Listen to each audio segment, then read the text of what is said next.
सो hey सब guys, welcome back to my new video.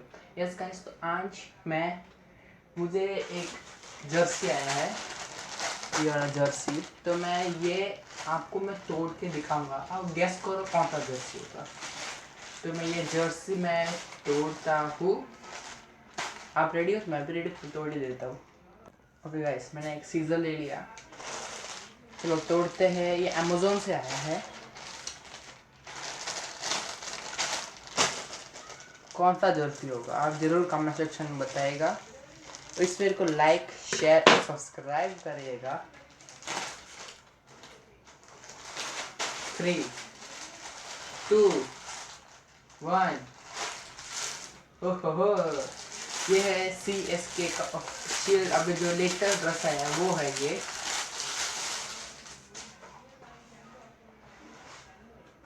देखो guys, ये है CSK का ड्रेस।